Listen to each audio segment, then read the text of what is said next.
Kenapa tidak ada yang peduli dengan apa yang terjadi di Maluku Utara? Ini Ternate. Dan lebih dari 250 km dari sana, ada pulau terpencil yang bernama Obi. Dan ini Desa Kawasi, desa tertua di Pulau Obi. Sebelahnya ada tambang nikel dan smelter. Sungai di desa ini tercemar limbah tambang dan air menjadi kotor. Jadi warga harus membeli air minum.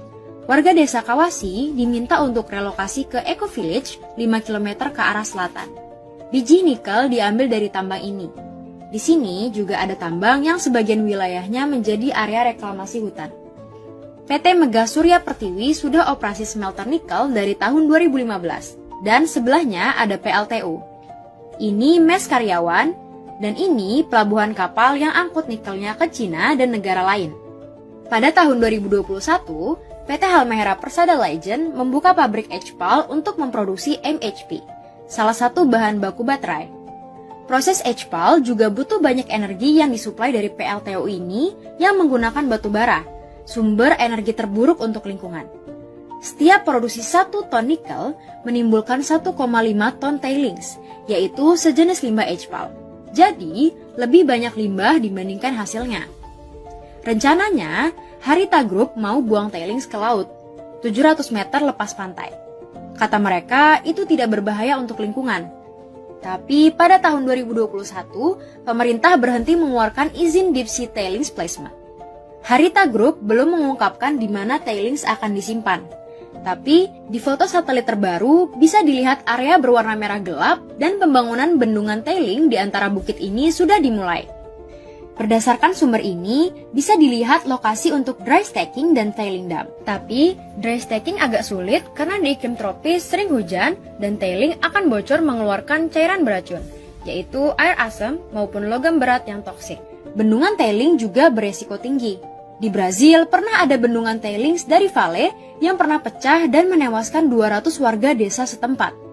Sebelahnya, PT HPL meresmikan pabrik nikel sulfat pertama di Indonesia pada Mei 2023. PT-PT tambang nikel ini dimiliki perusahaan dari Cina dan Trimegah Bangun Persada Terbuka yang mayoritas sahamnya dipegang Lim Haryanto Wijaya Sarwono, orang terkaya kelima di Indonesia dan keluarganya.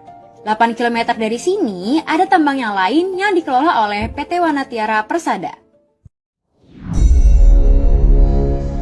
Bayangkan Anda ingin memiliki properti yaitu Hotel Bintang 5. Bayangkan dan rasakan nikmatnya memiliki hotel tersebut. Ulang-ulangi dalam pikiran bawah sadar Anda bahwa Anda sudah memilikinya. Percaya 100% Anda sudah memilikinya. Kemudian lepaskan impian itu ke semesta. Lakukan hal itu berulang-ulang. Setiap melihat Hotel Bintang 5, Anda lagi di Jakarta, Anda ke Bali, Anda ke Surabaya, kemana saja kota besar, Anda melihat Hotel Bintang 5, katakan bahwa Anda memilikinya. Berikan rasa damai dalam diri Anda tersebut akan kepemilikan Hotel Bintang 5 tersebut. Kemudian jalani kehidupan Anda seperti biasanya. Percayakah Anda bahwa jalan kehidupan Anda perlahan seperti guided missile, peluru kendali yang telah di-lock sasarannya, yang nggak tahu bagaimana, tahu-tahu arahnya ke sana, ke target yang telah dikunci, dan jalan Anda menuju menjadi memiliki Hotel Bintang 5 tersebut. Bisa terjadi dalam 1 tahun, bisa terjadi dalam 5 tahun, atau 20 tahun. Tahu-tahu kena aja itu sasaran. Oke, Anda boleh percaya, boleh tidak dengan metode yang namanya projected imaginary ini. Yang di dalam pikiran bawah sadar manusia, ya memang tidak ada yang namanya reality dan imajinasi. Karena apapun yang bisa masuk dalam pikiran Anda, ya bisa jadi kenyataan. Impian atau proyeksi seperti begini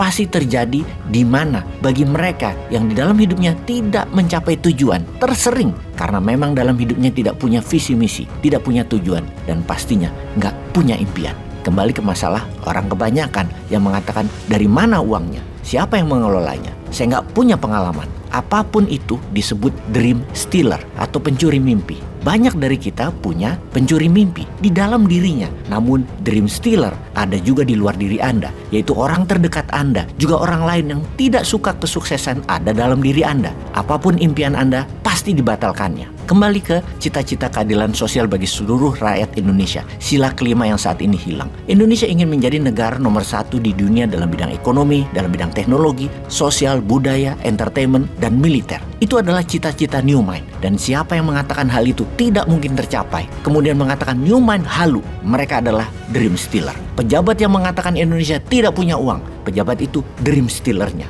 Mereka yang mengatakan orang Indonesia tidak mampu, perlu asing, mereka itu dream stealer, mereka itu pencuri mimpi. Memang bisa Indonesia jadi nomor 1? Apa senjata Indonesia untuk menjadi nomor 1 dalam bidang ekonomi? Maka kekuatan Indonesia adalah mineral di perut bumi, di bawah permukaan tanah Indonesia, yang semua mineral tersebut ada dalam kandungan Ibu Pertiwi Indonesia. Kemudian kita punya pasal 33 yang menyatakan kekayaan itu milik rakyat Indonesia. Untuk itu kita ingatkan bahwa selain pejabatnya pencuri mimpi, pejabatnya juga melanggar pasal 33 karena memberikan kekayaan Indonesia ke asing. Begini penjelasan pelanggarannya. Kalau Anda ingin punya hotel, maka Anda cari operatornya juga tentunya karena Anda kurang pengalaman. Maka hotel bintang 5 yang kita mau bangun, kita tenderkan pengelolaannya. Kita pilih Kempinski misalnya, atau Bulgari misalnya, atau Hyatt, atau St. Regis, apapun itu yang nanti jadi pengelola kita. Maka fee manajemen kira-kira 10% dari nilai investasi, dan setiap tahun mereka dapat 4-5% dari omset yang mereka buat untuk hotel kita. Bank atau funder mau membiayai karena kita punya aset plus hotel dan pengelolaan yang profesional.